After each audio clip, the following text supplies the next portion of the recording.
নমস্কার বন্ধুরা, আজকে একটা রান্নার ভিডিও নিয়ে চলে এসেছি। আজকে রান্না হবে লাউ শাক। এখানে লাউ ডাঁটা কেটে নিয়েছি। দেখো,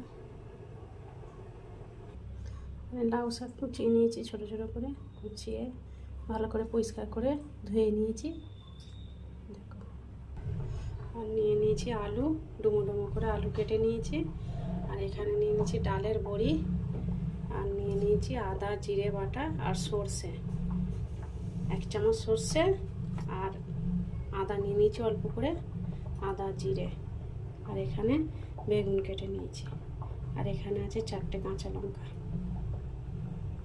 গ্যাস জেলে কড়া বসিয়ে দিয়েছি, কড়ার মধ্যে তেল দিয়ে দিয়েছি। এবার আমি সর্ষের তেল দিয়ে দিয়েছি কড়াতে। সর্ষের তেলে এবার এই ডালের বড়িগুলো আমি ভেজে নেব।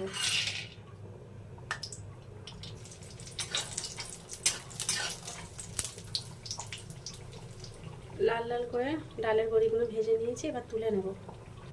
বড়িগুলো তুলে নিয়েছি। এবার ফোড়নে দিয়ে দেবো শুকনো লঙ্কা, 5 ফোড়ন, আর দিয়ে দেবো একটা তেজপাতা।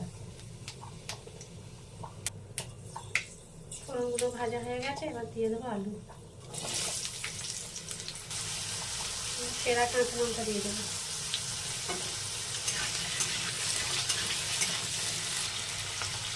এবার লাউ ডাঁটাগুলো দিয়ে দেবো এর মধ্যে। লাউ ডাঁটাগুলো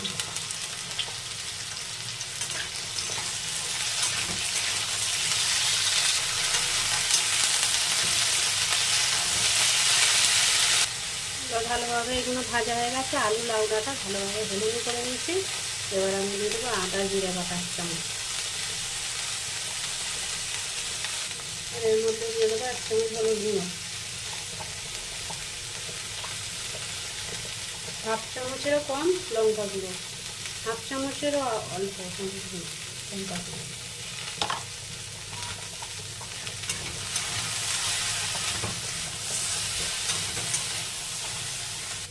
এবার দিয়ে দেবো বেগুন।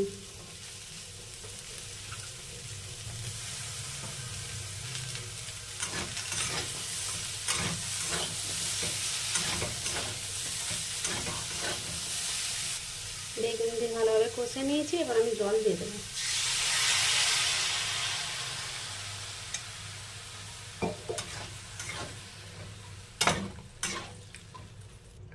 আর দিয়ে দেবো শাকগুলো, লাউ শাকগুলো দিয়ে দেবো এর মধ্যে।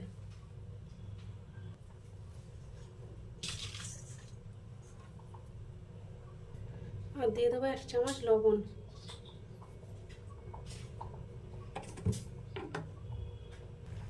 এবার সেদ্ধ করার জন্য এবার ঢেকে দেব।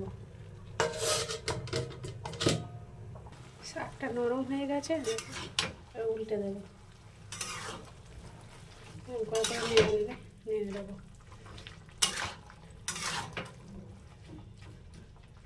শাকটা কত কমে গেছে, দেখো অল্প জল আছে, সেদ্ধই হয়ে এসেছে।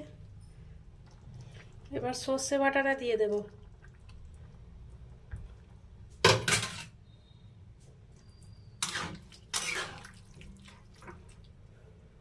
এবার দিয়ে দেবো ভেজে রাখা ডালের বড়িগুলো।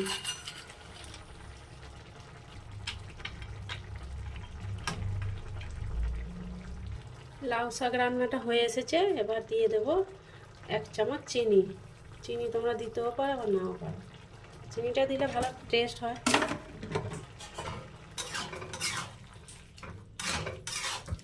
এবার চিনি দিয়ে এবার নেড়ে নেব। এবার নামানোর আগে শুকনো খোলায় ভেজে রাখা জিরে আর ধনে গুঁড়ো 1/2 চামচ দিয়ে দেবো। এটা দিলে কি হবে, ভালো স্বাদ হয়। এটা দিয়ে এবার নেড়ে নেব।